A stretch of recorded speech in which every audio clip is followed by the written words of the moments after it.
and me and I'm me. What's going on, people? What is going on, people? Man, it's Monday, and you in here with AFN Cooler Talk, formerly kicking it with K Styles. Um, I'm your boy, 6 man K Styles, aka the fullback of AFN, and to my stage left, as you already know. Hold on, we gotta do it right. Wow, Mad Mike Sports, the great one. As y'all already know, man, this is Monday night, and what a hell of a weekend for football as what we have seen. But before we go ahead and start the show, Mike, what do we do for the people before we start the show? The real Roll call. You already know. Y'all already know the deal by now. Like I said, today's roll call goes to Mr. Motivator. We got Joseph Thornton. Noah Tyndale. Y'all make sure y'all show him some love here in this chat. We got Jonta Rozier. We got Atlanta Nation, ATL Leo. We got Raheem DeVille. We got CK22. We got the homie, the young gunner, ATM 534 in the building. We got Raymond Elder. We got Isaac Crime.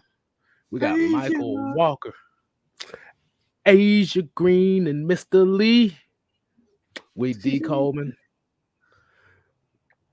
All right. So if we haven't said your name, don't worry about it. Your name will get shouted out later here in the show. But I think we should go ahead and start it off like this. Today we're gonna kick it off with, don't mind the space in here. I did it last minute. What did the NFL divisional round show you as a football fan? What did you take out of these games? I'm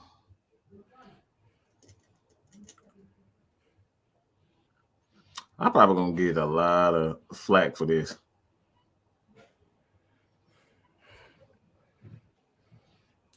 But it's probably one of the most undisciplined football that I've seen in quite some time. They were entertaining as hell, but this shit was so undisciplined. And I'm talking about from a quarterback position. I got y'all ass there. Y'all thought I was talking about the whole game. I'm talking about from the quarterback position. This is one of the worst quarterback play I've seen in quite some time from certain players. Not everybody, but from certain players. That Titans game was awful.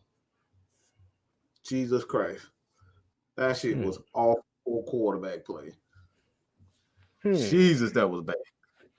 How the hell do you have Julio Jones? Don't even try to target the man like he's Julio. At the end of the day, is he the same Julio? He's not. Is A.J. Brown a young gunner? I think he is. But that divisional playoff for me, just terrible quarterback play. That's just my opinion. I'm very harsh on the QBs. Everybody know I'm harsh on the QB. I don't give them no leniency whatsoever. I see bad quarterback play, I'm gonna call it out. But I'm gonna let you get a little bit in before I really get to the nitty gritty. Oh yeah, because you better get up because I got something to say tonight. I got something to say tonight. But we're gonna start off with this game here. Let's see. Let's see what happened. Tennessee got 9 sacks on Cincinnati. Am I right? Both quarterbacks played average to terrible. Am I right? Hey, let's do something real quick. Let's do something real quick. All right. So you know what we do around here, man? We got somebody that want to say something to y'all. You already know him as LT. It's sexual, baby. Oh, I want to give it all He to really you. did open it up like that. Wow. Wow, I was not expecting that Wow. intro. I wasn't either. I wasn't. Doom, doom, doom. But I was not expecting that intro at all. but LT, you know me by now. Most of these folks don't expect shit from me. Oh man. Oh my God. They think, they think Mad Mike is crazy. I'm just unpredictable. So that's what makes all this Wow. crazy. But Man. How y'all doing, everybody? I came on break just for this. We may have some And then fun. All right. and then I'm going on, and then I'm going back on break. but yeah, we saw some. Oh, I got a question for everybody. Where was the people that said that Ryan Tannehill was one of the top 5 quarterbacks in this league? But come talk to me. Please come talk to me. I'm gonna ask everybody that's watching the show. Where was the people that said Ryan Tannehill was one of the top 5 quarterbacks in this league? From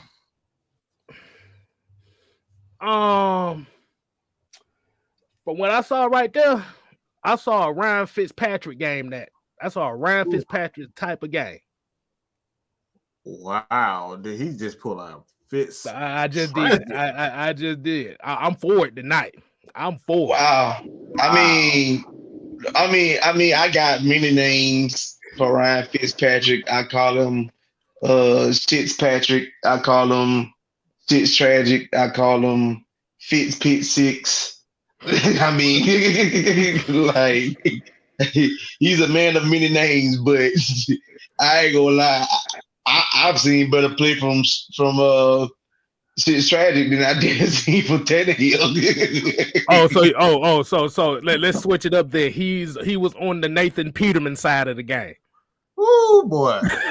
That sound about right. That sound about right. Yeah, that sound about right. But think about this. Hey, Mike, what have we all always say about football? There's 3 phases of the game. Offense, defense, and special teams. Mm-hmm. What happened this weekend? You lost. Games was won on defense. I saw a quarterback that did absolutely nothing, and yet they're playing in the NFC Championship game this coming Sunday. And for everybody that don't know, the thing is with Jimmy Garoppolo, this is an amazing stat. The 49ers are 9-2, 3-0 in the playoffs when Jimmy Garoppolo throws for 0 touchdowns. I said before LT came on, and people gonna get on my ass for saying this, but I don't care. But this playoffs was some of the worst football I've ever seen. As far as it was. First off, before you continue, who a Power Ranger right now? Oh, that was me. That was my phone telling me, man, you better lay off around Tannehill. I'm like, no, his name is gonna be garbage tonight because that's exactly what he played like. It was some of the worst football I've seen. It was awful. I'm talking about quarterback play, situational from offense, defense, special teams playing together. That's why it was so exciting, because it was so awful. It was really awful. These games, how in the bloody hell do you have 9 fucking sacks and you lose the goddamn game? I'm gonna give you one better. How do you call a timeout and then proceed to send 10 people on the field in the game when the field goal? Tragic football. This is some of the worst football I've seen in quite some time. But it will never be. It will never. Nobody would ever say that. Why? Because the shit was so exciting. It was so bad. It was so exciting. Right. But we're gonna finish the topic on this Bengals game. Like you said, I saw the Bengals. They still got a lot of work to do, man. Because even though they come off hot, they tail real quickly. It's just the simple fact that Ryan Tannehill really just reverted back to Nathan Peterman status through all kinds of bad interceptions. I say the last one was kind of on the receiver because he dropped it, but at the end of the day, I'm gonna make y'all laugh. That was that Joe Philbin Tannehill that showed up last Saturday. Oh my goodness! look at Kim. Wow. That man really That man rolled up that man. Wow. But look at the people. They saying the same thing. Like, look, bro. Like, come on, man. There was some bad football this weekend. I mean, you saw Derrick Henry. He didn't look healthy, and without him being healthy, you see what this Tennessee offense is.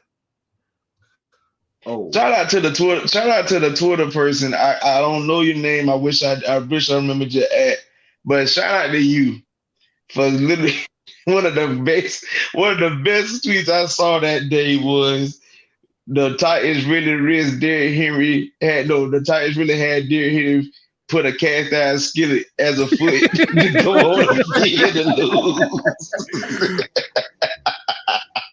Well, I'm about to look. I'm about to say they would be glad they did a cast iron skillet because they damn show was cooking eggs up on the damn field. Man, listen, when I tell y'all, I laugh for 40 days and 40 nights because this guy. Exactly. Oh my goodness, a cast iron skillet as a foot. Exactly. But like I said, congratulations to the Bengals. They shocking everybody as usual. They just made enough of the plays, offensively, defensively, special teams to win the game, which is a common theme for tonight's show. Remember that. A really, really big shout out to Cincy's defense. Of course, like I said, we know Derrick Henry wasn't healthy and whatnot, but on a 4th and 1 to stuff that man on the yard of the game, right? Hey man, big props. That DJ Reader that dude was insane. Yeah, right. He was insane against them. They couldn't block him all game. Now, do y'all see what this game should show you? What a defensive line will look for your defense. Who doesn't have that? Who doesn't have that? All I'm saying is right now.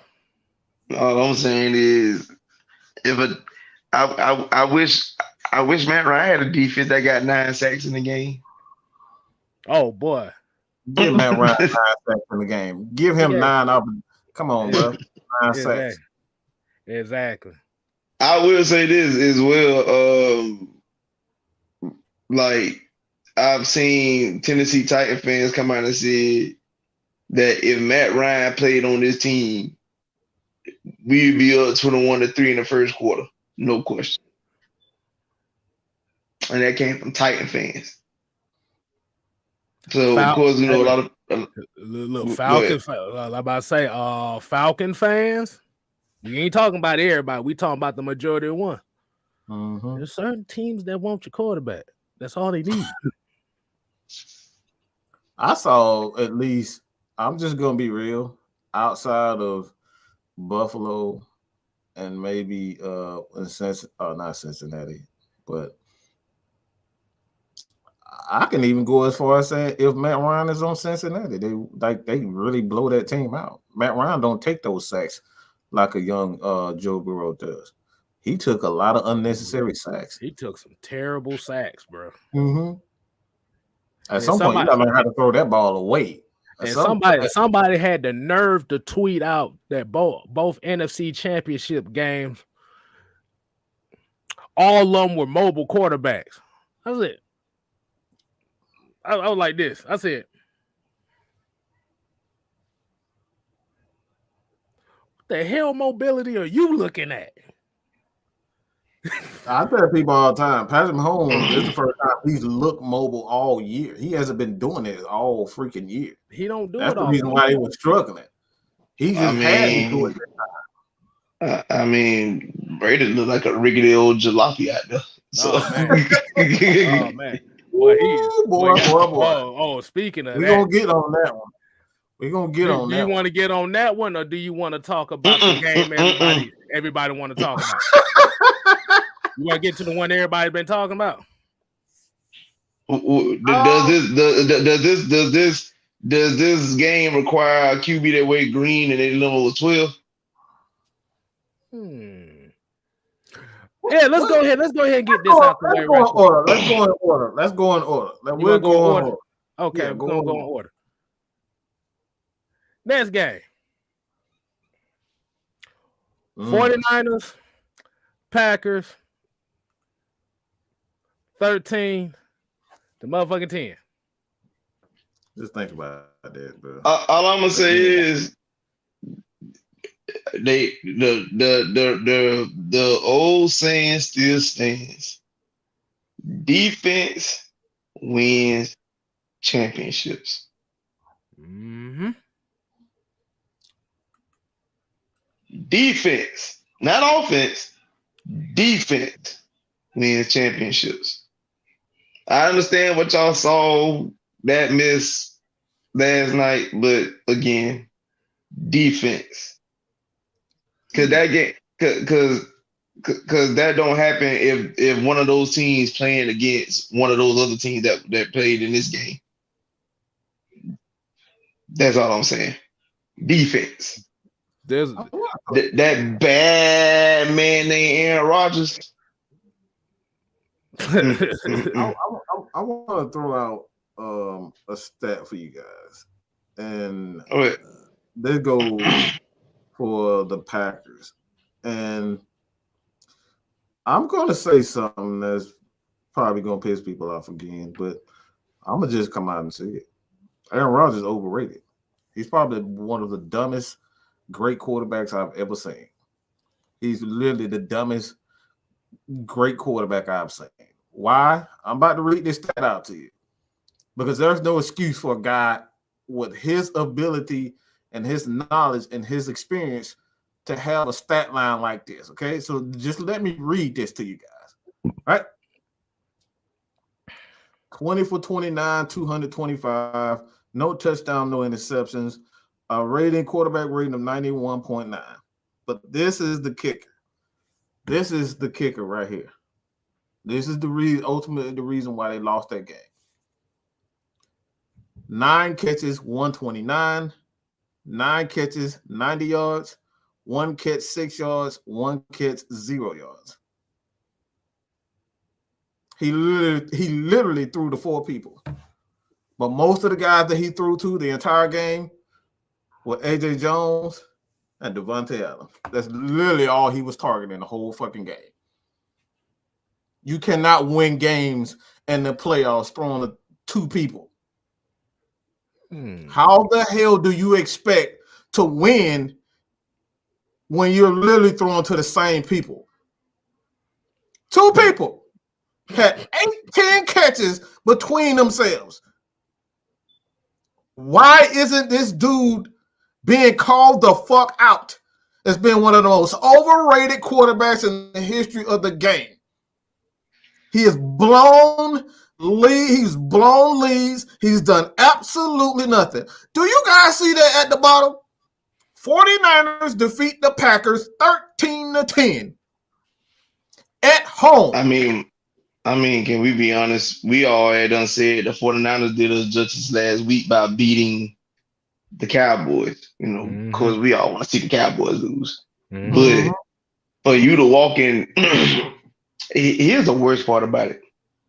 For a team that plays in sunny California, that barely see less than 7-degree weather, walk into a team's home that is used to playing in frigid freaking cold and was able to walk out victorious. Mm-mm. Hold on. Hey, I'm about to. Oh, go ahead, LT. My bad. Go ahead. My bad, LT. I was just gonna say this loss, it ain't the same feel, but it's kind of equivalent of watching a dome team come from the South to go and play in frigid cold weather and walk out victorious. Mm-hmm. But Aaron Rodgers have. Oh, go ahead. go ahead, man. Cause I wanted to get this out the way right quick. Cause I'm about to say, didn't Aaron Rodgers always complain about not having a home playoff game in the playoffs? Mm-hmm. He literally said after doing the championship game against the Falcons, man, we gotta get one of these at home, man. Because he had never played a championship game at home. Mm-hmm. And then last year happened. You had a championship game at home. Let me explain something to y'all folks about the. Can we deny Aaron Rodgers' skill set? We cannot. Nope. One of the greatest to ever do this. One of the greatest to ever play this game. But at this point, as much people complain about Matt, whatever the case may be, this man Rodgers, I can't believe I'm going to take up for the dude because I really don't like him. I always thought he was trash. But if Jay the Snake Cutler pulls his skirt up and goes on that field in 2010, Rodgers don't see a Super Bowl. Mm-mm. He does not see a Super Bowl. This man, right for now, the year they won, the following year they went 15-1. Home field advantage. If I'm not mistaken, Rodgers' stat line that season was 45 touchdowns and 2 interceptions. Phenomenal season. Phenomenal season. Just for us to watch you have Eli walk into your building and steal a game from you. Whew. This man had a massive lead against the Seattle Seahawks in their own home territory. And ultimately let Marshawn Lynch and Russell Wilson and the boys come back and win that game. This man has played I'm trying to think what game this was. He played against Colin Kaepernick in the postseason. Lost that game. The man has even came to Atlanta. Now, don't get me wrong. He gave us a thumping in 2010. One thing about me, I could ride the highs and the lows. He gave us a thumping in 2010. We returned the favor in 2016. Hey, at least we did have some sort of points before the game got out of hand. That man ain't scored a point to the second half. And we already had 30. Right. I mean, he didn't score a point until the second half, but we already had 30. The man has went on and played the 49ers in the NFC Championship game, got completely manhandled. And then you played Brady. You was piss poor in the first half. You tried to mount a comeback in the second half, but you fell short.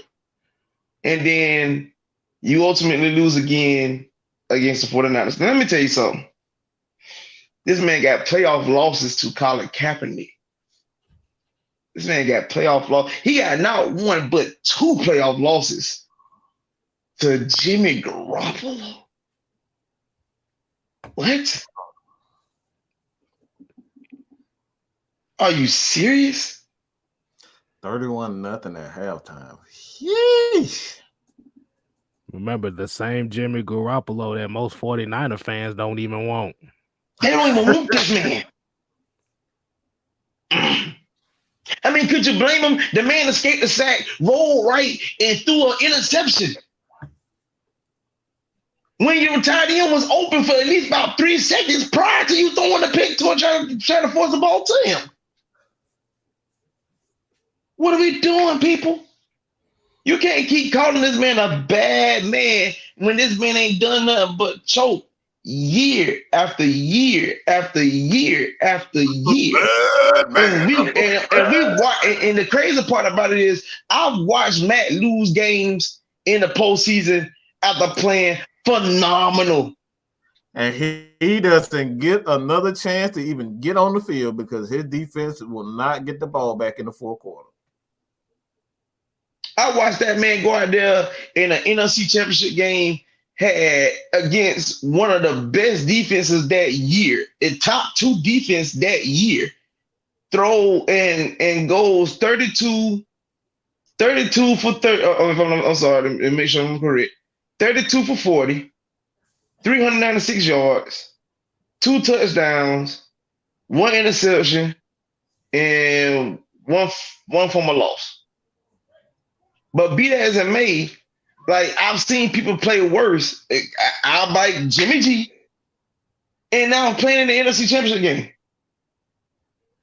I watched Matt go out there and throw 27 for 22, 200, and if I'm not thinking, 268 yards, 2 touchdowns, no picks, and you had to stand on the sideline of the most important game of your life and just watch your opponent go downfield. Mm-hmm. I mean, but then I watched games where Rodgers go out there and literally done absolutely nothing when he lost. He did nothing. Mm-mm. Go ahead, Kevin. Okay, that 2010 playoff run you talking about Aaron Rodgers? Mm-hmm. He went through Michael Vick, Matt Ryan, and Caleb Haney. Caleb Haney. Whoop, that's the sound of the police.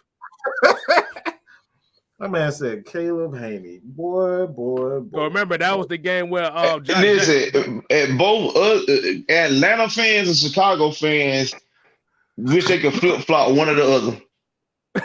And I say that as a Falcon fan, I wish I had Chicago defense for that game.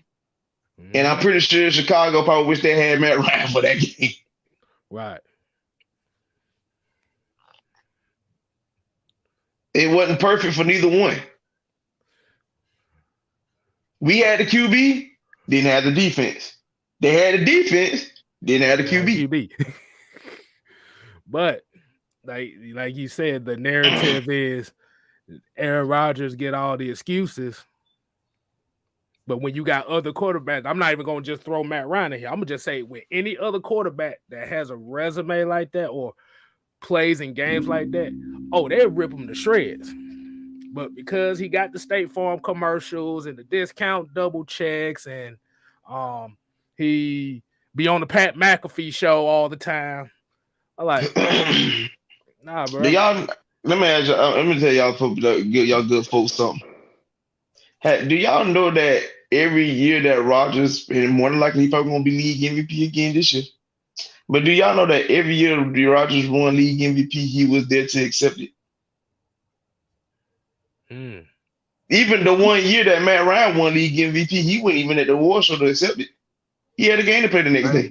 Right. Mm-hmm. So y'all, that's what he's saying. Every time he has a great year, he gets destroyed. Hey, I just realized something. You said Rodgers has 4 MVPs, 1 Super Bowl. Pending this one, I think more than likely he'll end up getting it. Pending. It sounds a lot like Brett Favre, don't it? The same guy he don't like, right? Yeah. Sounds like Brett Favre, don't it? I mean, at least Brett made it to another Super Bowl in his career. That is true. He just happened to run into. He probably could have won back to back if he wouldn't have ran into a damn good Denver Broncos team. But Yeah. But the thing is, when they needed him the most, he made no impact in this game whatsoever. Remember y'all said that it was Mike McCarthy? But it looks like it really was both of them.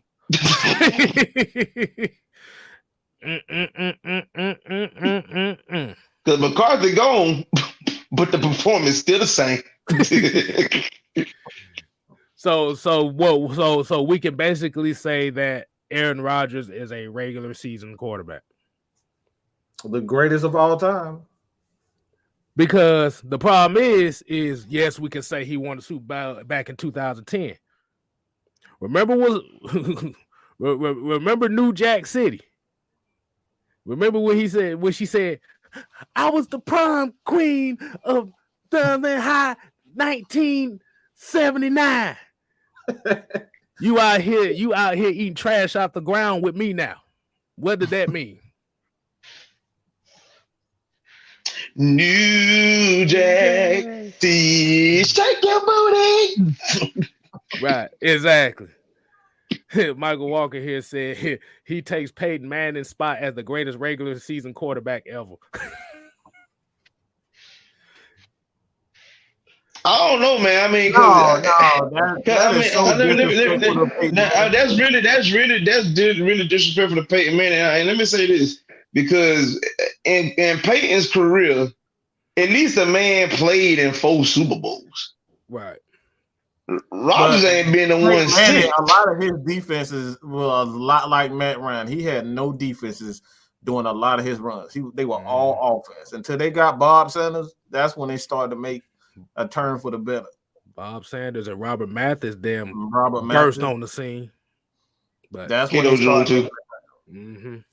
But let's go to the next game. Well, like I said, shouts out to the 49ers.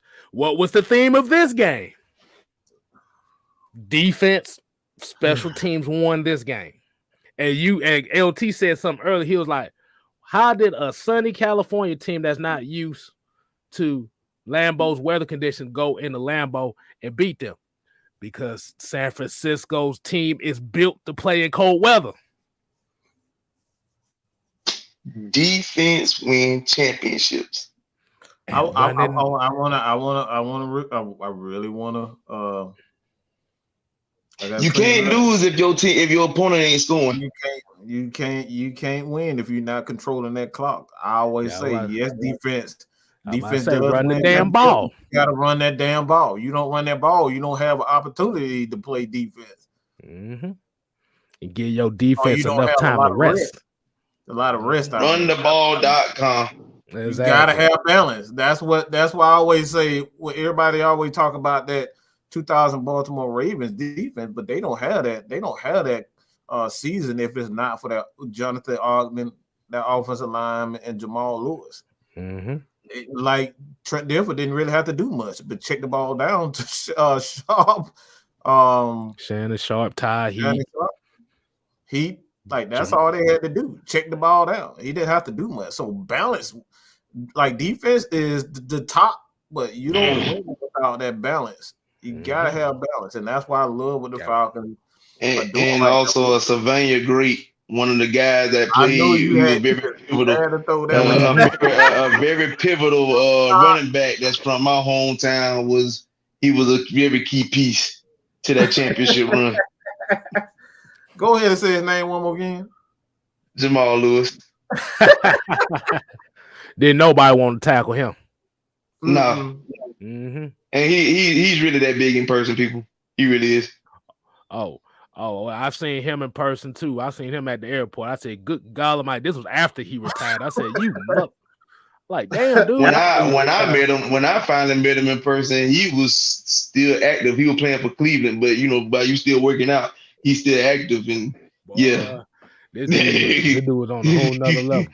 But what the 49ers did in this game, Falcon fans, what the 49ers did in this game, they ran the ball Control the clock. Did Eric Williams tweet? You saw the Eric Williams tweet? Oh, Eric. You didn't get that? Oh, I didn't get no. I saw. You gonna it, show it, or you want me to say it? Go ahead, say it. I forgot to put it up here. For all Falcon fans, Eric Weems, a former Falcon, tweeted these exact words. Oh, now Shanahan want to run the ball and burn some clock.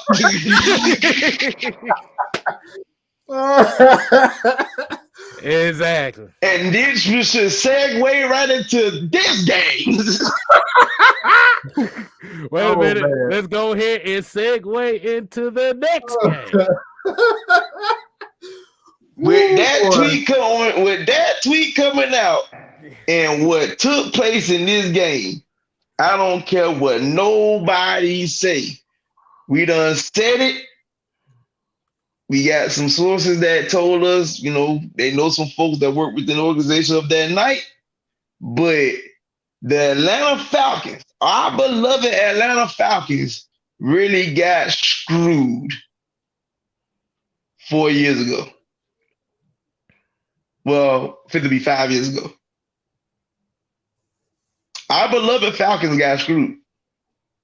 Because I don't understand how in the hell their Rams played. They literally played what we did. They played bump and run across the board.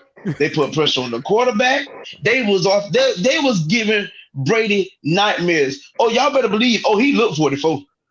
He looked 44 Sunday. They was giving that man absolute fits. And then all of a sudden, in the second half.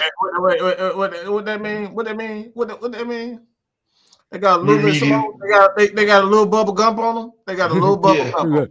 I wish I had a dunce hat for that. Yeah, that's exactly what the hell they was. Okay, so for people that might not have saw that game, the Rams was officially up in this game 27-6 with 2 minutes and 30 seconds left in the third quarter. Before we go further, they was up 27-3. You already know. Come on, 27-3. Brady, 27-3. Brady on the field. Oh, the Super Bowl. Oh, the Super Bowl. Oh, the Super Bowl. Like, damn. Chris Collinsworth. We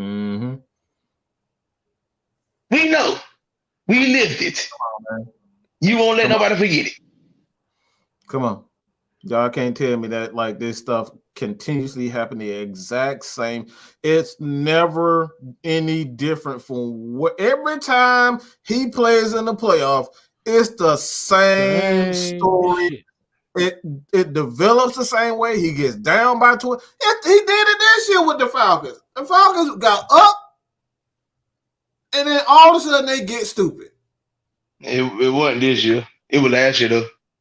Last year, that's what I mean. Last year, the 17 to nothing at halftime, and then like I shout out to Chisel the Donners. I can't lie, it was a good bit. I'm not gonna lie, because they did a side by side where it showed Brady in the Super Bowl and in that game where he had his head down like this and just standing behind. And they showed, and I gotta give Chisel the Donners for this. It was great comedic timing. I can't even lie. We lost, but it was great comedic timing. And it showed where Brady had his head down in the background. You heard was, it is time. It's time. It's Brady time. I had to give the man credit. It was great comedic timing. It was great. But yeah, for some odd reason, people just like coaching, the coaching, the team, everybody just lose all their senses playing this man. Wow. You got two offensive coordinators, they act like they don't know. I take it back, 3 to be honest, because Mike Martz don't get a pass. Get the ball to Marshall Faulk. The man was literally averaging like 6 yards per carry. Get the ball to Marshall Faulk. Right. What are we doing? Right. This man Beville had Marshawn Lynch. This man was, at the time, Marshawn Lynch, beast mode, he basically what Derrick Henry is right now, guaranteed 1 yard. You guaranteed a yard. All you throw a need. slant. You throw a slant pass at the goal line, and the man had the audacity to say, "I was trying to burn clock." It was an incomplete pass to stop the damn clock. And then, of course, we all know what Shanahan did because he did it in our Super Bowl and turned around. 3 years later, he did it in his own Super Bowl. He quit running the ball. Well, technically, it will be 4. You forgot about Andy Reid and Eric Bieniemy last year. Yeah, they ain't had no sense of running the ball in that game either. I don't know why. Everybody, it's the same stuff over and over again. It never is the same story.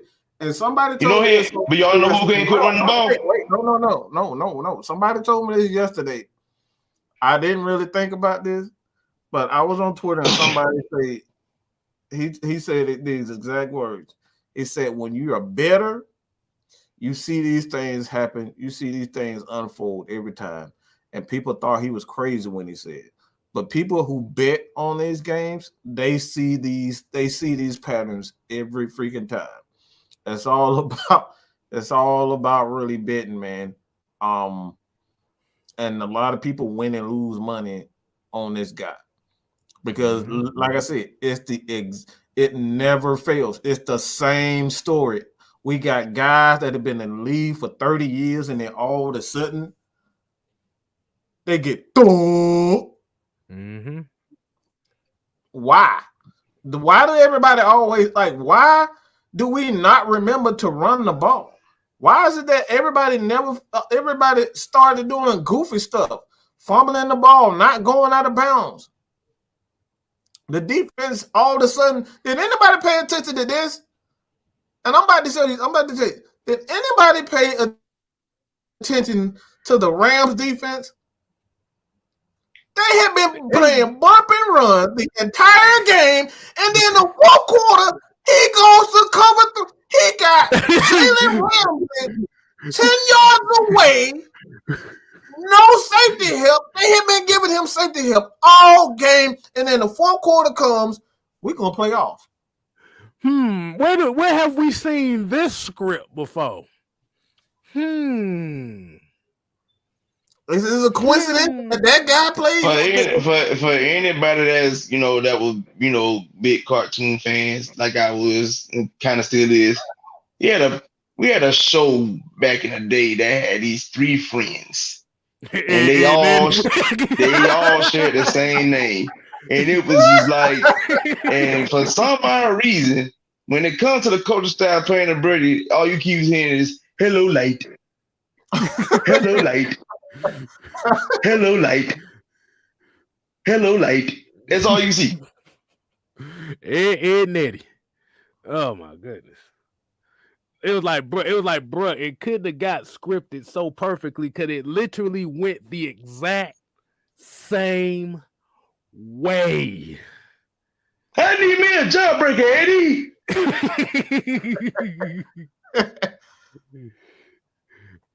Like, bro, I like, dude, I almost had I'm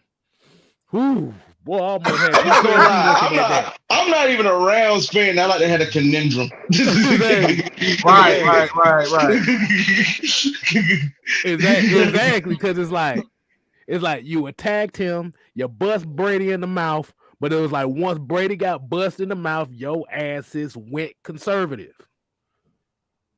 I'm glad you brought that up. Why the hell y'all act like it was so special? Oh my God, Brady lip reading. Oh, my damn quarterback was out there literally losing blood out of his hand profusely, and you ain't see him complaining.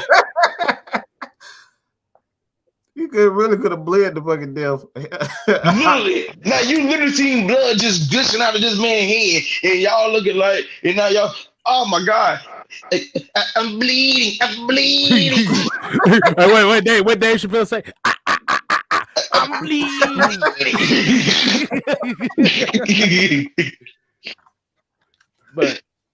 but dude,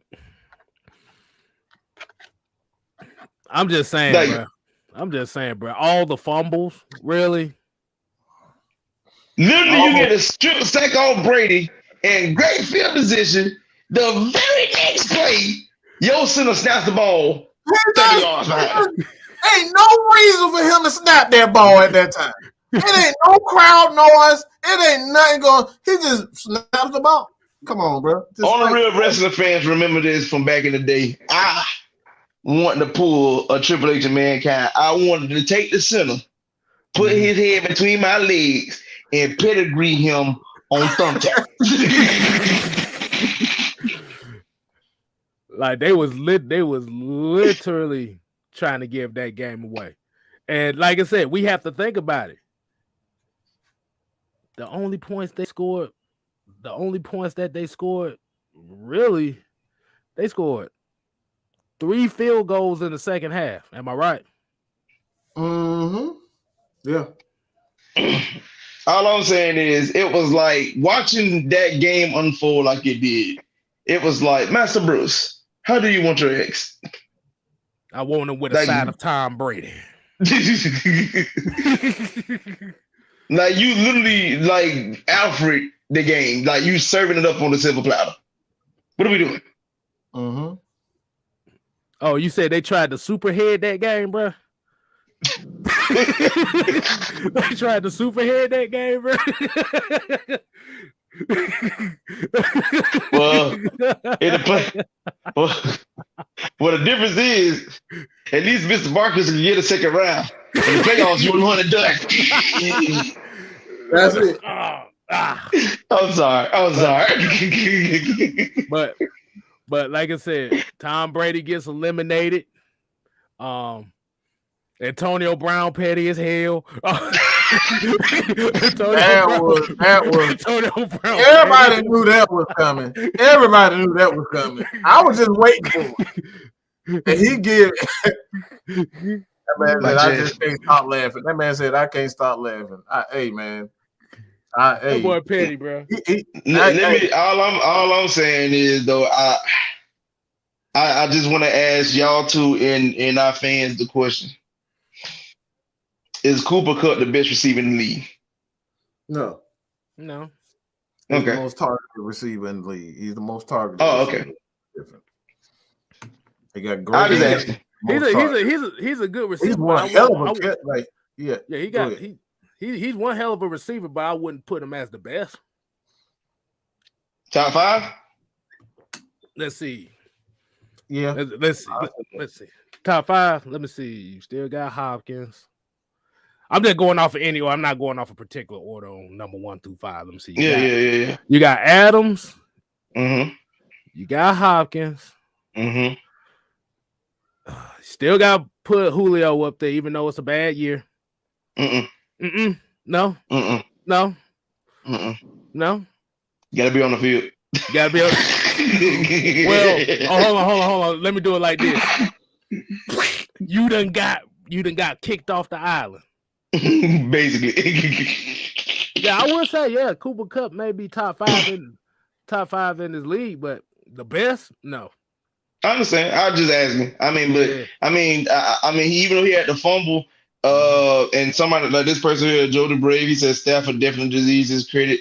I give him credit because, like, for you to be playing in Detroit for years, and it just goes to show you that Detroit is just an abysmal organization to be playing for, because this man got in the playoffs with a decent team, and like right now he's one game away from playing in the Super Bowl.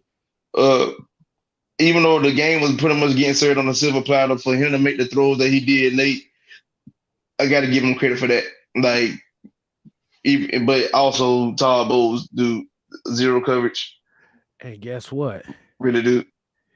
What are we doing? He has a full, complete team. Damn, boy! I tell you, everybody get complete teams around this bitch, but one person. Debo is not a wide receiver. Let's talk. Debo is not a wide receiver. Debo is just he's a weapon. Mm-hmm. He's not a wide receiver. Like even though he's listed as wide receiver, but he's just a football player. He's essentially what CP is. Those guys are just weapons. Like you can just put them anywhere and they can ball. Right. At this point, anytime you play the 49ers, everybody be like, shit, they go Debo. Who? Debo. That's it. And then Ndamukong Suh had the nerve to talk shit to damn Matthew Stafford Man during the said game. he kicked him. That man unrolled it over this man. Wait a minute. Hit the man and say he kicked him. Let's pause real quick on that part. He talking about somebody kicking. You the last person. Last game one of football. Game of football. They be talking about somebody getting kicked without a literally seeing you hit the stone cold stump on somebody over here. Hey, look. He was watching Boondocks every time. He like, stomp him in the nuts. Stomp him in the nuts. I don't watch this man get on the field. Y'all know, remember when Stone Cold started the what chance? And every time he did them kicks in the corner, what? Exactly. But let's get to the main event tonight. Let's get to the main event tonight. Y'all not gonna like what I got to say about this game. Let me say this, Will. I gotta say this. Y'all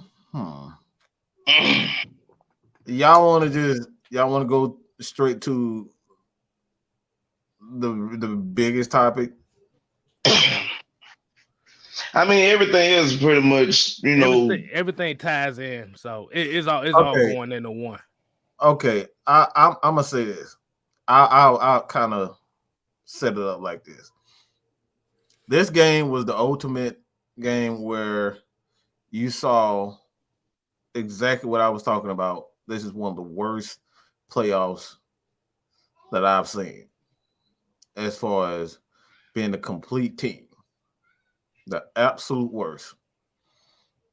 I think the Chiefs offensively, those guys were just elite. I'll say this again. I said it before. I thought Patrick Mahomes would be good, but I had no idea this dude would be this damn good. This dude is just like, you talk about the intelligence. You look at his IQ, his patience. I'm really more impressed with his patience. Like, he just look like he don't give a fuck if you coming after him or not. That's what I'm really like. I'm really blown away by how he's just so poised. Like, you could just be like, all right, oh, he coming after me. Step to the side. Oh, you want to blitz me? Oh, I'll do a little pirouette, go around and go to the left, go to the right, and throw the ball 500 feet, 500 yards down the field to Tyreek. He'll catch it. It's like his patience is just what blows me away. His patience in the pocket is, I don't think anybody's had that type of poise in the pocket. This dude is literally a god in the pocket. He does not panic. I know, for the big devil advocate. He is poised in the pocket. But what I like most, what I saw most, is that what I like most about this game, or what I did not like most about this game, and that's gonna go into exactly what the main event is. Bills, y'all need to stop. Bills fans and Bill apologists, y'all need to stop. Stop it. Because if the Bill defense was actually the number one defense, y'all asses should have got the damn job done. You failed. Period. Point blank. And what all this is, everybody want to put one particular aspect over a team game. Y'all just care about all offense. Nobody give a fuck about defense. Nobody give a fuck about special teams. That's the real reason why y'all lost. I don't hear that damn thing about no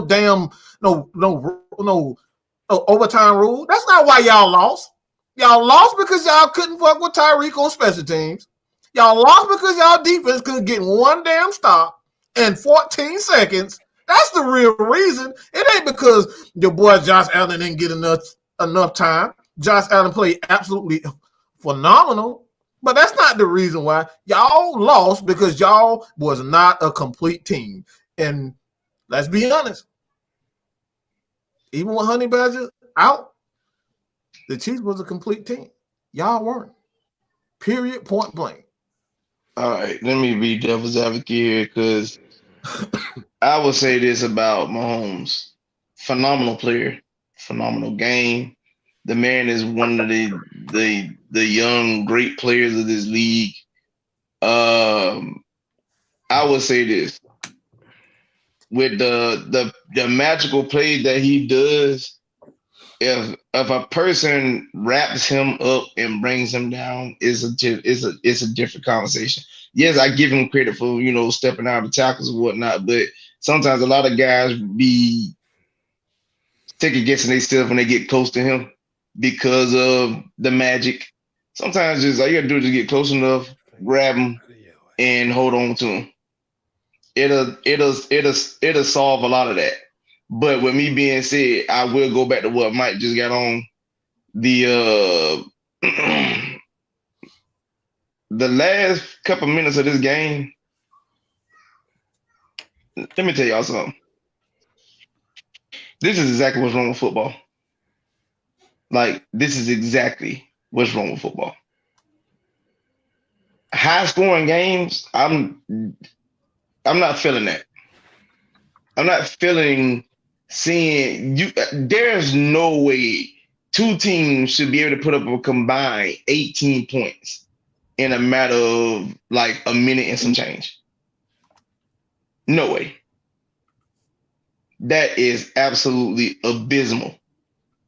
People might look at it like, oh my God, it was so exciting. It was one of the greatest thrills and one of the greatest finishes I've ever seen. Yes, it might have been. But as a person that has watched physical football most of my life, that is horrendous. Horrendous. And any defensive player who saw that or played in that game last night should be looking at each other like, bro, we played like shit. I don't care what nobody say.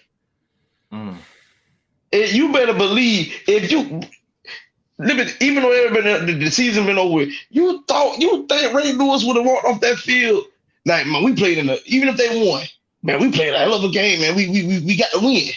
He'd have been mad as hell. Cause why in the fuck we giving up 2 scores in 30 seconds? Why are we doing this? This has got to stop, people. The league has to do better on that part because you trying to make it this high scoring game and whatnot. I hate to say this, but this is exactly what's wrong with basketball these days. You want to see?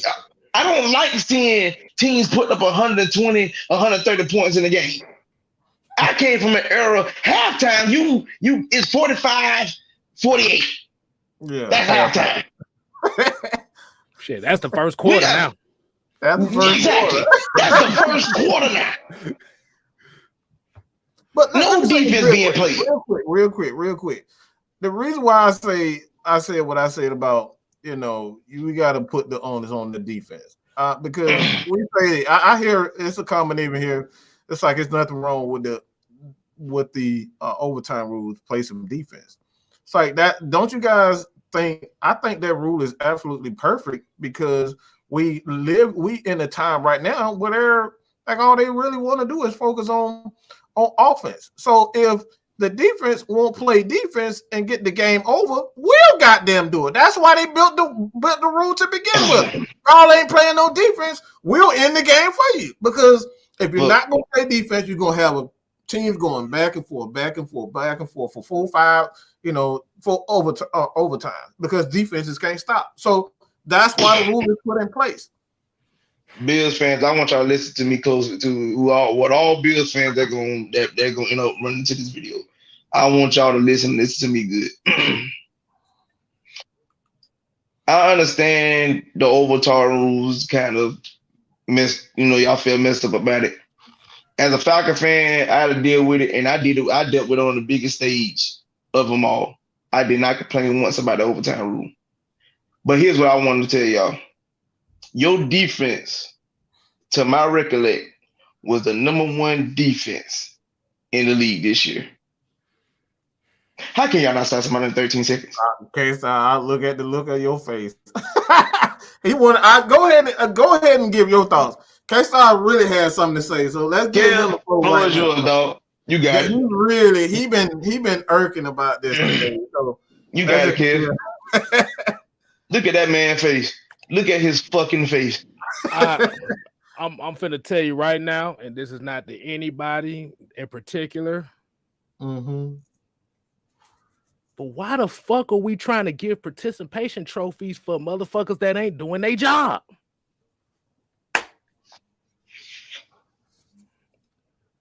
Like I said, y'all really do be grading people differently too. Like I said, across the board. Like I said, the overtime rules did not. Ain't nobody had no outrage about the overtime rules until this game. Let's be honest. The reason why they outraged is because Kansas City won. They had a slight outrage when Kansas City played the Patriots. Because remember in that game, in overtime, Brady got the ball first and marched downfield and got the game on the touchdown. And folks was kind of questioning it then, but it wasn't as big. But based off that quote thriller that they love so much, right. That's why they're in outrage. The theme of tonight's show was you have to win in all three phases of the game. LT just said it. You had the number one defense. You was up by 3 with 13 seconds. No, you get no damn sympathy from me. You should have stopped somebody. Instead of worrying about playing the damn sidelines, you forgot that this offense had 3 timeouts. So the middle was wide open. Now, I want to sleep on the game. So because you just said something I didn't know. Mm-hmm. Can't say that all 3 timeouts? They had all 3 timeouts, and the defense was playing the sidelines. So the middle was wide open. Go ahead. Oh boy. Go ahead. I've been getting hit on Twitter the whole damn day about people talking about changing this rule. No. Like I said, all 3 phases of the game is important. If you can't make a play in overtime when you lose the coin toss, you deserve to lose. Listen, as a person that played defense or whatnot, but this is what it comes down to: situational football. Exactly. Why are you playing the sideline when they got 3 timeouts? My thing is this. This is my thought process the whole time. 13 seconds. Hat on the hat, man on the man, and we're going to have a safety in corner guarding Tyreek Hill. Whoever the safety is, you 40 yards deep. Do not let 10 beat you. No. That's it. If Kelsey catch it, I don't need you to make a play on the ball. Let him catch it, secure the tackle. That's it. Now, let me hit this comment right here. It says, so when Brady beat us in the Super Bowl, y'all didn't want to see Matt Ryan get a chance. The reality of it is the defense did not make the plays they needed to do. We don't deserve it. Let's stop. This is what the fuck we talking about. About participation trophies. See, exactly. You don't deserve to be. You don't deserve. Josh, when you got a lead, you don't fucking deserve it. Dude, hold on. Let me say this right quick. The only people that's complaining about this are people whose team is not benefited from it. Now, if their team benefited from it, this would be no outrage. Like I said, the Falcons had multiple opportunities to stop somebody on defense to prevent them from getting into overtime. 2 2-point conversions. An interception that should have happened. Vic Beasley dropping the interception in the end zone. We didn't fucking deserve it. Let me say something, Josh. I want you to listen to me good, bro. And I'm like I said, we are diehard Falcons fans here. Exactly. But we're realists as well. We are real about the sport. And I'm here to tell you, as much as I would love for Matt to get the opportunity, I can't be mad at that. And I mean, and just like what K-Style said, it was multiple chances for us to make the plays and to make the necessary adjustments. We literally got in field goal range, and our offensive coordinator literally called the passing play when all he had to do was run the ball. Run the ball, kick the field goal. Our field goal kicker that year, I don't think he even missed a field goal. He was first team All Pro. Mm-hmm. You well within his range. Defensively, our defense gave up a 80 plus TD drive and a 90 plus yard TD drive with 2-point conversions on top of that. Mm-hmm. Why the fuck do I don't we have no deserve sympathy that? for my team. Look. Why do we got go ahead, kid? Look. So if both teams get an opportunity to score a touchdown, if both teams score the touchdown, the next team wins. The next team who scores wins, either it's a field goal or not. So what the fuck is y'all complaining about? I'm gonna be honest, the Steelers didn't complain. The Steelers was the first team victim of the rule. Didn't complain. Exactly. We lost the same way. We said embrace. I'm saying like the Steelers was the first team victim of the rule because remember they made the rule change for the playoffs in 2011, and then they made it for the regular season in 2012. Yes, but the Steelers was the first victim of it because in that very first play overtime game between them and Denver, Tebow takes the snap. He does his little RPO thing. He hits Demaryius Thomas, rest in peace, across the middle for a long TD pass. Mm-hmm. Pittsburgh, I didn't see not one Steelers fan come out and complain about that overtime rule. Mm-mm. Not one. They took the loss on the chin. Just let me get this. This is what we're talking about. This is what I love, Joe, but you are absolutely wrong on this. All right. I just don't like the aspect of offense getting the score a defense and score a touchdown in OT and win. This is what we're talking about. It's a team sport. You're focusing on one aspect of a team. This is why you build a defense. This is why you have the best kicker. This is why you have the best punter. This is why you have the best return man. It's a team sport. If your defense isn't good enough to stop the opposing team, it's your fault. It's not the damn rules' fault.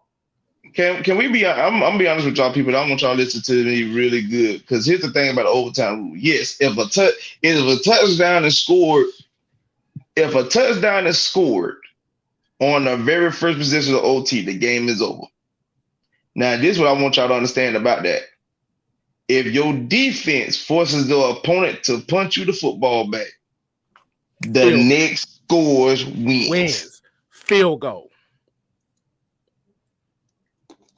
So this is why defense is important. This is exactly why defense is important.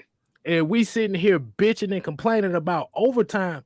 Dude, make the play so you don't get in the overtime. It's more to you can't look at that game last night and say overtime made and break the Bills, but it was 60 minutes prior. Hold on. Let me show y'all something right quick because I'm glad we talking about this because I actually got a picture up here. Oh yeah. Hold on. Y'all, yes. I want y'all to take a look at this. Look at them score lines. 29-26 with 154 left. 29-33 with 102 left. 36-33 with 13 seconds left. 36-36 at the end of the fourth, heading overtime. And the final score was 36-42. Now look at the third line. Mm-hmm. Buffalo was up 36-33 with 13 seconds left. So with these people talking about we need to change the rule, man, fuck all y'all. Like I said, you got to make the plays when it counts. You got the number one rated defense in the league. You can't hold nobody for 13 seconds. Say it again. You got the number one rated defense in the league, and you can't hold your opponent for 13 motherfucking seconds. Right. 13. See, but here's the problem. I burned 13 seconds just about to repeat that statement. Oh, did y'all see the other thing that was posted today? They said Kansas City getting in the field goal range burnt less time than Dak Prescott running that quarterback draw. Whew. At some point, you gotta look at yourself and say you're the reason why, not the rule. The rule is the rule. But if you're not in position to make that rule in effect, then you ain't complaining about the rule. That's what Kevin was just talking about.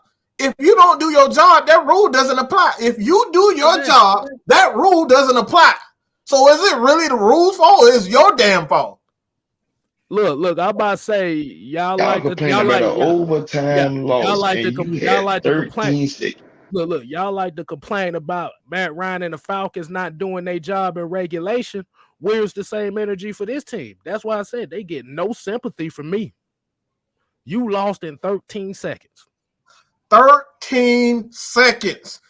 If you're the number one defense and your ass could not stop a motherfucker in 13 seconds, you deserve to lose. I mean, shit, at least the Patriots did have a whole quarter and a half. Let me paint a picture for y'all. We got Dikembe Mutombo. All right? Dikembe Mutombo is arguably the greatest shot blocker in the history of the game.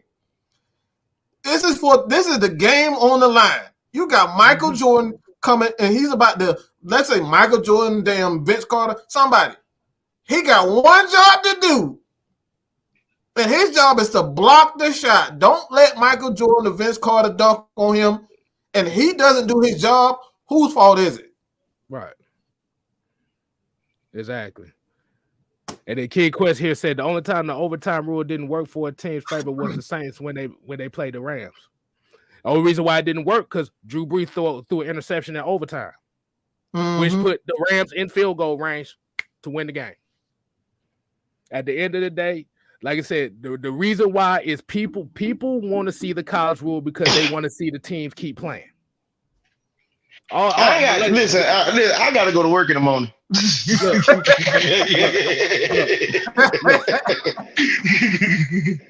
gotta go to work in the morning. I ain't got time to be sitting here watching y'all have 13-day OTs. This is not it.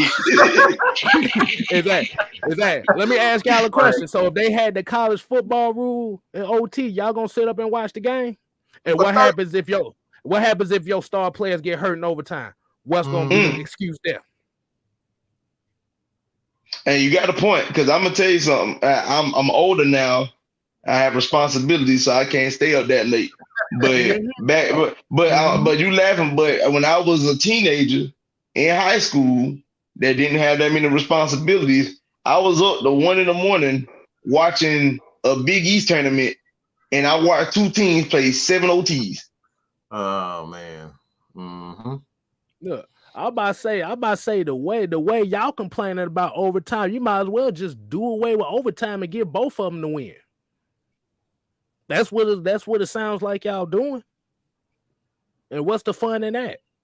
Because basically what you're doing is you don't want to admit that all three phases of the game matters.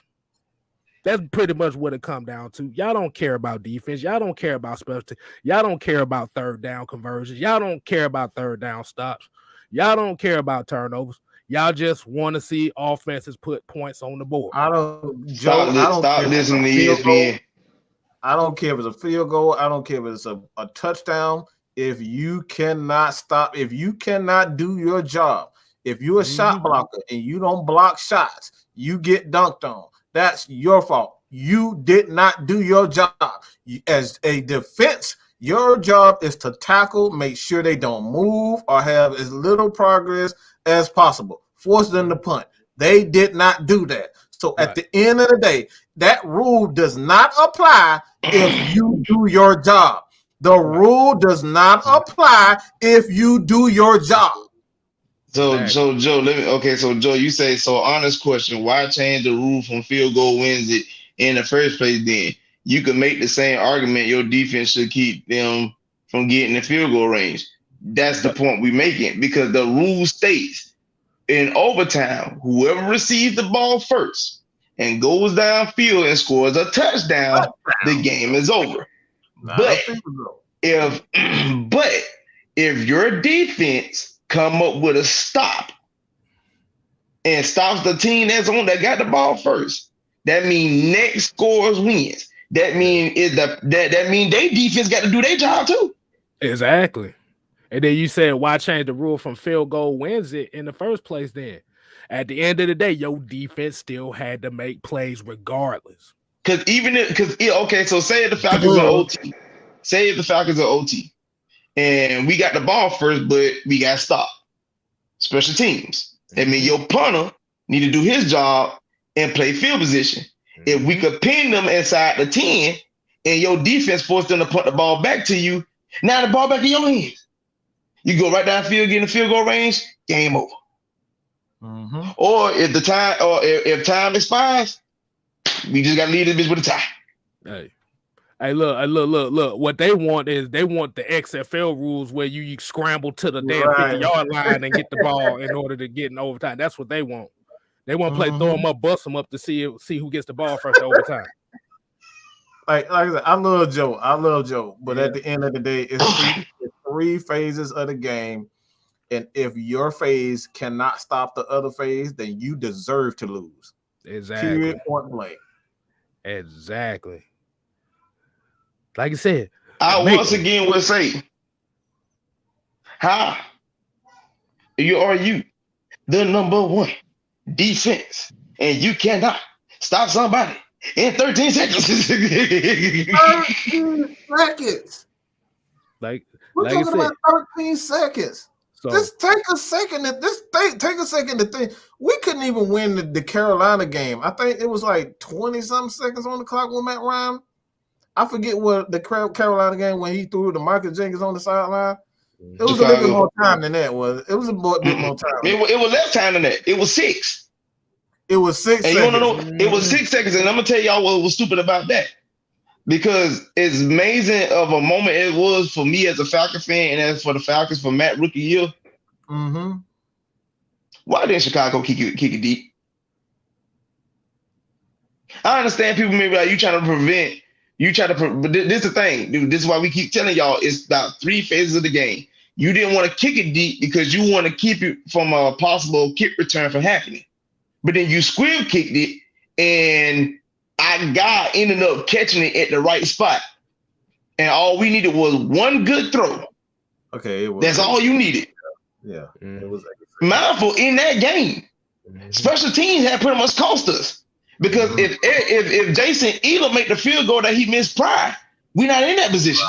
Right. Exactly. Yeah. Exactly. So Jason Elam got the opportunity to redeem himself from a field goal he missed earlier in that game.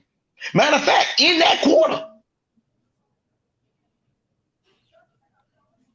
Yeah, so at the end of the day, 3 phases. At the end of the day, you got to make the plays to prevent from going to overtime, because once overtime comes, your fate is decided on 2 sides of a coin, heads or tails. See, the thing is, nobody wants to hold all 3 phases of the game accountable. That's really what it comes down to. Hold on. I got something here I want to show y'all, and I want y'all to see this right quick. Hold on, let me move that out the way. Let me move this out the way right quick. Oh gosh, yeah. So look at this. The current OT rules, not sudden death unless the team gets the ball first, scores a touchdown, were implemented in 2010 playoffs and 2012 regular season. Under current OT rules, there have been 163 overtime games, including playoffs. They said teams that won the overtime coin toss have a record of 86, 67, and 10, which is 52% of the games. Okay, that was back then. There's been 11 OT games. Now, teams who have won the coin toss have a record of 10-1. So if you're looking at those odds that 9 times out of 10, whoever wins the coin toss is going to win, why don't you just prevent the plays from getting to that point? And the problem, and like I said, the problem is And like I said, I'm gonna keep saying it like this. I think the people were really upset about it because Buffalo lost. I don't even think it has anything to do with the overtime rules in general. You said so the rules say that under the current OT rules, only what it say, 52% of what? 52%. Like I said, that's including playoffs. 52% of teams that get the first, they get the coin toss, win the game at a 53% rate. So there's a 47% chance that they're not gonna win the game. Right. So that goes to show you that it amplifies for the defense, because if the opponent received the ball first and didn't score, that means your defense did their job. Mm-hmm. Exactly. Because see, to be honest, if we're being honest, it kind of evens out. Because if you get the ball first, all you got to do is get 6. If you get 6, you walk out with a dub. Mm-hmm. But then if you can't, whoa. This is where this is what we gotta stop. We gotta stop with this.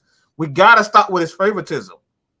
It's all about favoritism. This favoritism. I don't give a damn if they did not do it. I don't give a damn if KC's defense sucks. They made enough plays to goddamn win the game. Enough plays. That's it. It doesn't matter how good this guy. You did not do your job when it's needed most. It's like Michael Jordan with 3 seconds on the clock. Either he gonna hit that bitch or he gonna miss it. What the hell you gonna do? Exactly. It don't matter how good the other defense is, how good this team is, or how good that. It doesn't matter. You did not do it. They didn't do their job. It ain't because I'm a Lakers fan. I remember a Pacific game where I watched Shaq play tremendous defense, and this man, one of the greatest power forwards to play the game, who's known for a bank shot, hit a one-legged fadeaway jumper at the free throw line that left us 0.4 seconds on the clock. 0.4. Defense is not going to stop a defense like offense. So all it took is for the defender to force this one point guard to just hold it for 0.4 seconds. If he had to double clutch it, it's over.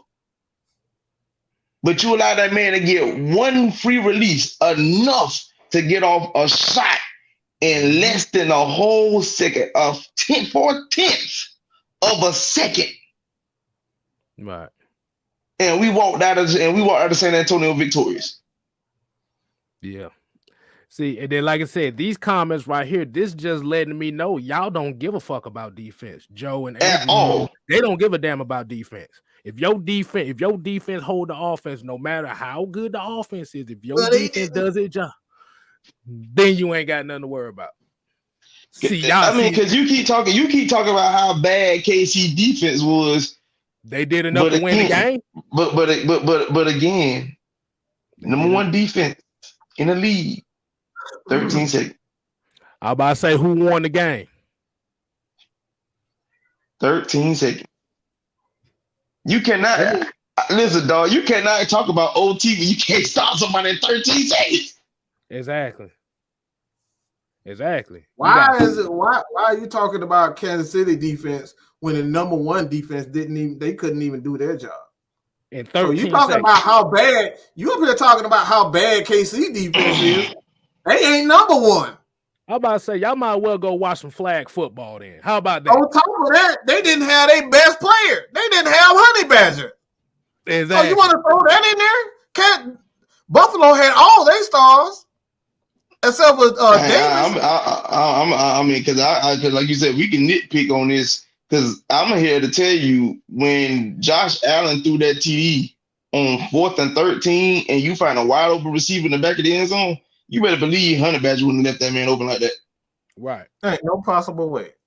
That's his side too. That's his side of the field. That's his side. That's not happening on Honey Badger. Right. That's not happening. So we can do that all day. Let's put that See that up third there. line right there? See that third line right there? That thing said 36-33 with 13 13 seconds. seconds. That's not good enough. That's not enough time for you to win a game. 13 seconds with timeouts. I don't know, Joe. I don't know if Joe is Falcon fan, but let me ask you something, Joe. Let me tell you a little story. I watched a running back that wasn't supposed to scored in the game last year. And when the team kicked the ball off, the opponent had 45 seconds with no timeouts. And they needed a touchdown to tie the game and the extra point to win it. Mm-hmm. That team drove downfield in 45 seconds. Mm-hmm. Why not having no timeouts? Scored that touchdown and kicked the field goal, the extra point, to seal the victory on a walk-off. Literally a walk-off. As in, it was 0 seconds on the clock when he scored, when he threw the game winning the game tying touchdown. And when their kicker hit the extra point, it was over. Mm-hmm. Yeah, like I said, the reality of it is these people are mad that Buffalo lost. Let's just keep it real. Like I said, this sound like I'm reaching at the time. It sound like I'm reaching, but they're mad Buffalo lost. Let's just keep it real. But you still had third. That's one of the reasons, but I think that's part of the reason why. But your defense, like LT said, number one in the league, had 13 seconds to stop a guy from making a pass for 30 plus yards to get in the field goal range. I mean, nobody, like, if LeBron missed a dunk, and it was for a game winner, he missed a dunk. Will anybody be talking about, oh, he got fouled? LeBron dunked on plenty of people 40, 50 million times. That's all he does. He will posterize the fuck out of you. Mm-hmm. LeBron is that dude. When you talk about physicality, driving to the hole, it doesn't matter if you touch him, grab him. He almost like Shaq. The dude gonna dunk on you. So why am I saying that? It's like Steph Curry missing a 3-point shot. Mm-hmm. Steph Curry, all he does is hit game-winning daggers. Michael Jordan, game-winning daggers. Anybody gonna have sympathy when Michael Jordan and Steph Curry missed a 3? No. I highly doubt it. No. Anybody gonna have sympathy when Tom Brady don't? When Tom Brady don't? Nope, they gonna say, man, well, Tom Brady did it 7 times before. At the end of the day, you still got to do what you got to do. So, I remember back in 2010, it's a game 6, closeout game for the Lakers playing the Phoenix Suns. We needed 1 win to get back to the NBA Finals. The Lakers was up by like 20 plus points in the third quarter, going into the fourth. Seems like, we fit the smooth sail our way back into the finals, baby. Rematch against Boston in 2008, this and third. In the blink of an eye, late in the game, shoot, score 96-93 on 93 or 96-93. Holy shit. We're in a dogfight, people. With the game on the line. Our opportunity for us to go back to the finals. And it took one man to be extraordinary. And let me tell you something. One thing I can say about this man here, I watched this man go against some tremendous defenders. Let me tell you something. You couldn't play better defense than what Grant Hill did on this particular position. That boy, my boy Kobe, the late great Kobe Bryant, that man there had his go-to move, that one dribble pull up. But usually, he like to try to pump fake to get you off your feet. He pulled that move. Grant Hill didn't fall for it. Stayed on his feet. So Kobe said, F it. He rose. Grant Hill rolled with him. And he released. And hit bottom. Ain't nothing he can do about it. That man played some of the best. You couldn't play better defense than what he did. But at that particular moment, Kobe Bean Bryant was the better player. And that's the moral of the story. You can play as great as they did, and Buffalo played great. But at the end of the day, the better team wins. We lost our Super Bowl. We were not the better team. We thought we were, but at the end of the day, we weren't the better team. Patriots deserve to win, especially we up 28-3. We can't get one stop. Right. That's our fault. That's not their fault. Because one of the most iconic moments of that game, I'm sorry, one of the most iconic moments of that game was after him hitting that shot in hostile territory in front of your opponent's bench. You turn to their head coach and tap him on the backside and shake his head. Right. And go and with the airplane mode soaring down the court. Right.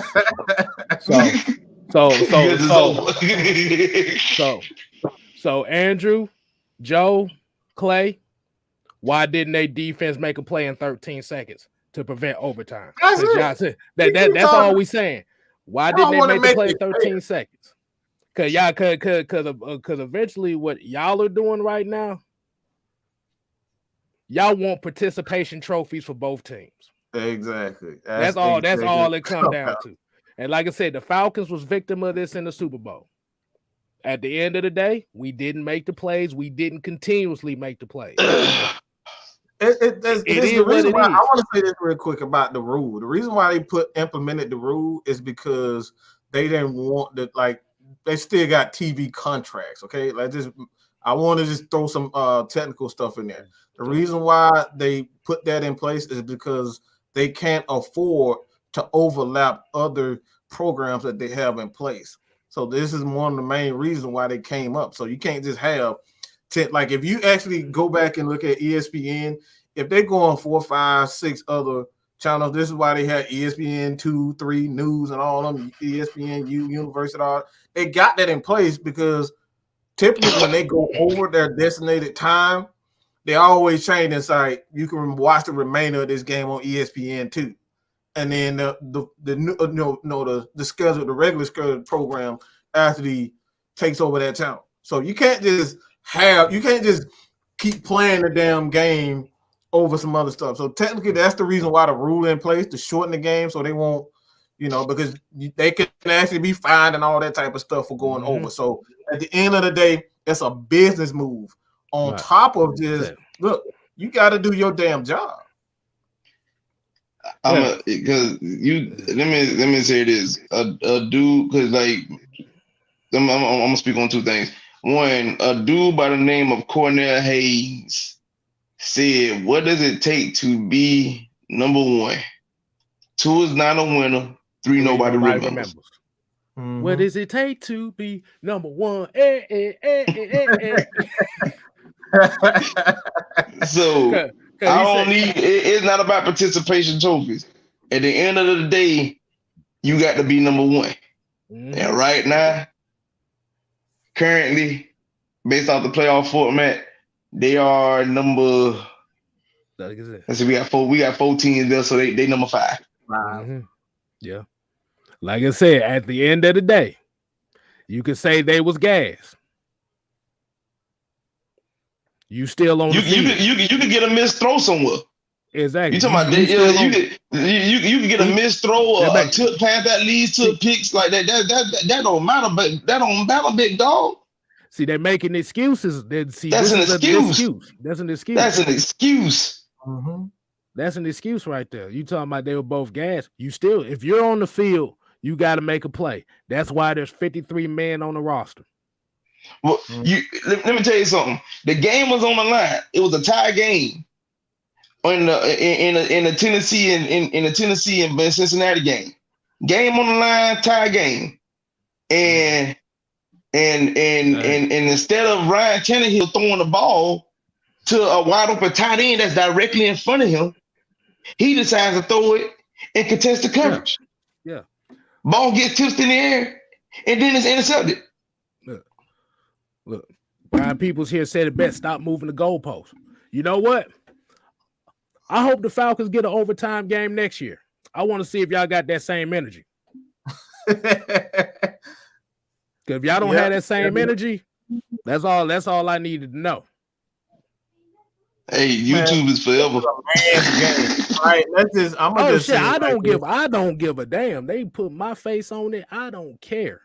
You got a bunch of people here that's trying to make excuses about a gas defense. At the end of the day, if both defenses are gas, the rubber meets the road. Something's got to give. What makes you think the offense gonna stay perfect all game? Exactly. What if Kansas City? What if Kansas City would have threw an interception? Would have threw an interception? I mean, that's how they won the first championship. So I don't want to hear that goddamn excuse about the Kansas City offense they only got a chance. They offense failed last time, and the defense against San Francisco. Anybody remember that shit? What the fuck happened there? Y'all, I don't want to hear nothing about no Patrick Mahomes got another chance. He failed. He failed. He failed before his defense got the stop. Kyle Shanahan went stupid and didn't run the damn ball, and he got another chance, and then he did. I don't want to hear that excuse. Right. Patrick Mahomes failed too. He failed in the Super Bowl prior. They only scored 9 points in the Super Bowl. So all these damn excuses about all this, they didn't get a chance. No, his defense gave him another fucking chance by going out there playing solid defense, stopping San Francisco, and they earned a goddamn shot to give Patrick Mahomes a fucking chance. So all these goddamn excuses about, it's not fair for this thing, none of that shit matter. They gave their defense gave him an opportunity to win the fucking Super Bowl, and guess what Patrick Mahomes did? He ran with the opportunity, and he made the fucking play. The end. At the end of the day. All these damn excuses, man. This is all excuses. And I love you guys. But it's excuses. It's excuses. I love all y'all, but this is fucking excuses, baby. Exactly. Why didn't Buffalo make a stop in overtime?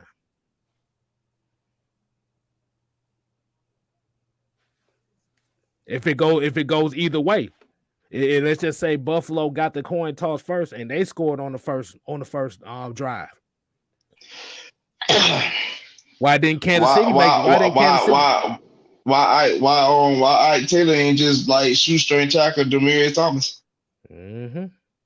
So to prevent him from running an 80-yard touchdown. You remember a couple of the Falcon games that they won in overtime on pick sixes by Robert Alford? Yep. Shouldn't the other team get an opportunity? Why didn't y'all ask for the other team to get an opportunity then? If it came down to that.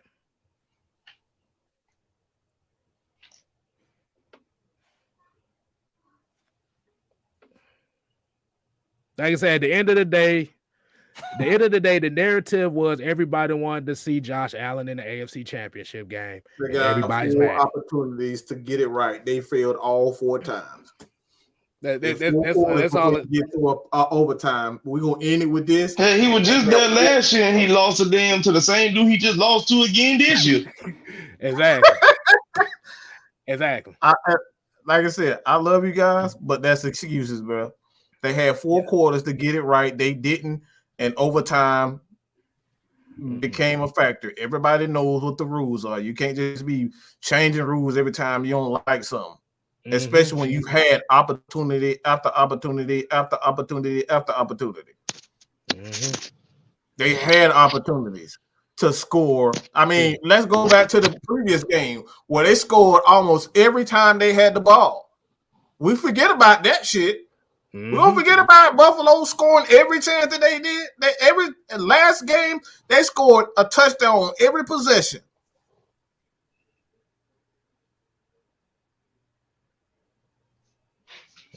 Y'all conveniently forgot about that, but they scored every opportunity they had.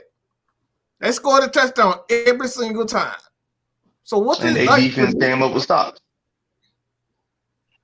Yeah, this was one of the tweets that got me ticked off about it because I like he played like Josh Allen played like a demigod in the playoffs and didn't get a chance to make it to the Super Bowl because he lost a fucking corner on the stick.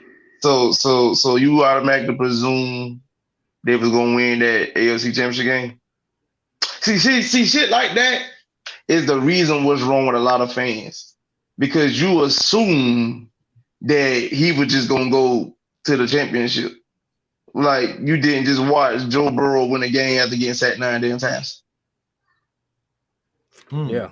Like I said, like I said, I remember a particular game between the Packers and the Seahawks where Matt Hasselbeck said they was gonna get the coin flip and score. Woo! Through a pick six. We want the ball. We want the ball. We go to score, and you throw a pick six to our Harris. Well, we scored all right. Like I said, at the end of the day, you still got to make the play. If you tired or not. Look, we're gonna kind of end it. We're gonna kind of end it here in a few minutes. But what I'm saying is, if you working out with a personal trainer and you tell them they tired, what they gonna do? Get your ass up and do some more reps.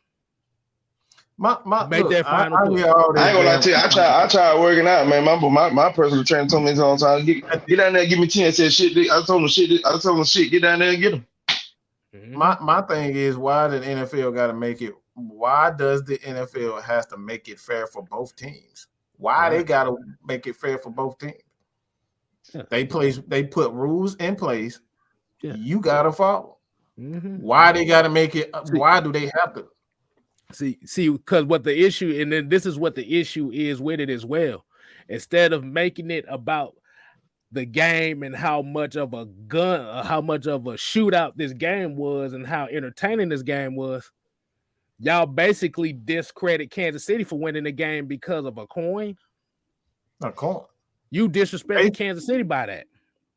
You disrespect the other team by that because, like I said, at the end of the day, they still got to make the plays to do. What type of game you said it was, Kev? You said what? What type of game you just said it was? It was a shootout.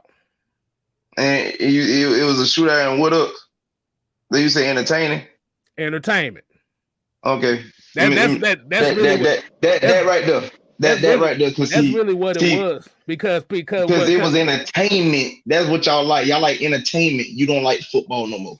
That's what happened. It ain't about football. You don't like football. It ain't about football no more. You still want to see the offense. You want to see Kansas City offense, and you want to see Buffalo offense. I'm about to say, if we're gonna do it like that, why don't we just do overtimes to where there's no defense on the field and see who can get the ball in the end zone in the quickest time, and we can see who wins that game now. That's what everybody loses. They're playing Kansas City. All they can do is just throw the ball to Tyreek Hill. That's it. Exactly. Nobody want to talk about the punt return. That motherfucker went by that. What? Look, come on. Like this ain't about. Look, it ain't nothing about. Y'all keep talking about. Oh, the rule is bad. The rule is bad. At the end of the day, the rule is about all phases. Let me explain something about that Green Bay game. Hold on. It's all about the offense against the defense. My offense against your defense. Whatever. This is what parity comes in hand. If this is why you focus building a team that's good on offense. You got to have good defensive line, have a good offensive line. And if you don't build your defense who is capable of getting after the opposing team, then why are we even playing? Like I said, this is arena football. That's what y'all want. Y'all want arena league football? Hey, I'm about to say, why don't y'all watch arena football? I mean, they got scores like 57 to damn 45 and shit. I mean, ain't that the kind of them boys? Listen, they play on a 50-yard field, and these boys be out here. These boys be in motion. They start 20 yards behind the line of scrimmage and get a full-fledged sprint before they can take the snap. Like, come on, man. Hey, look at that. They all they care about is the points in the offense. Shit, you got plenty of points in the offense there. You got receivers that can catch for 2,500 yards and 30-something touchdowns. You got quarterbacks throwing for 73 touchdowns. I mean, you can see all kinds of beautiful stuff. So I'm saying. I don't know. So I'm saying, like, I just want to say this because, like, my thing is, at the end of the day, when you look at that Green Bay and 49ers game, San Francisco was able to get a field goal in the later part of the second half. Mm-hmm. Want to know why they got that field goal? Because when Green Bay kicked the ball off after they kicked their field goal, Deebo Samuel ran it back past the 50-yard line. Mm-hmm. with Jimmy G playing the way he playing, they was able to get him in opponent territory on special teams. He was able to get the ball a few more yards downfield for Robbie Gould to kick a field goal. Yeah, because if the special team defense, if the kickoff team doesn't stop him, you literally just made Jimmy G just to make one throw to get in field goal range. If you're going past the 50-yard line, the game is really. Let's just keep it 100. That game is over if you stop Tariq Hill for returning that punt. Mm-hmm. Why do we keep skating over the obvious things that they didn't do? They did not play good special teams. They could not stop Tariq Hill, and they didn't stop the offense. Tyreek Hill, Kelsey, they let them go wide down the field. Why we got to keep making excuses for things that they did not do? They didn't play solid defense. Their coaching was horrible on that last play. Why we keep skating that? This is the reason why we always say the Falcons lost last year because of bad coaching. And now y'all want to reward bad coaching. That's essentially what y'all want to reward bad coaching and bad play. By saying let's give everybody a chance because you fucked up. You lost. We cannot get into rewarding bad football. That's ridiculous. All right, man. We're gonna go ahead and end this. Like I said, at the end of the day, all three phases of the game matter. This is what the playoffs have shown us this year. If your offense, if your defense, and your special teams ain't on one accord in that game, you label to lose. It's not a guarantee Kansas City is going to beat Cincinnati next week. I mean, it's most likely they would, but it ain't a damn guarantee. It's not even a guarantee for the Rams to win next week. Yeah, you playing at home in the NFC Championship game, but guess what? You playing somebody that knows you more than anybody else. Right. Your divisional rival. Right. Hey, how about I say I have an idea. Let's make the playoffs the best out of 3 each round. Let's make it the best out of 3. Would you be down for a best out of 3 playoffs in the NFL? Yeah, to watch one of your best players go down in the first one. Hey, look. Hey, it gives people the opportunity to see some offense. This is the opportunity to see offense for 3 games. So what if your QB go down in the first one? What if your QB go down in the second one? Hey, you shit out of luck. The people don't care. They want to see offense. But let's go ahead and end this thing tonight. Definitely appreciate everybody tuning in. Like I said, the conversation kind of went longer than what we wanted to, but like I said, this was just something that just irked the hell out of all of us today. And getting tagged and people coming at us for for saying that the rule is fine. Hey, just that, like I said, this is the conversation. It gets a little passionate, but hey, man, we keep it real around here. Yeah, when it comes to these playoffs, bro, and as Falcon fans, mistake. He just said one thing that I love about this, and that's the Zebras don't fuck it up. The Zebras actually stayed the fuck out of this game. Mm-hmm. They let them boys play physical as hell in this game. Exactly. Honestly, I'm about to give credit where credit due across the board. It wasn't too many Zebras doing anything in them games this past weekend. Yeah, this was straight up on teams. It wasn't referees making boneheaded calls, this, that, and third. This was straight up on teams. Right. Exactly. So let me applaud the referee. Let me applaud the referee community for that. Because sometimes y'all have some blunders at the most inopportune time. But y'all stayed the fuck out the way this past weekend. Kudos to y'all. Absolutely. Exactly. So y'all continue to support Atlanta Falcon Nation around here. Your boy, we love y'all. Hey, we do. And also shout out to the players. And shout out to the players this weekend when they were trying to run 2-minute drills for actually giving the ball to referees. Ooh, now, bang bang.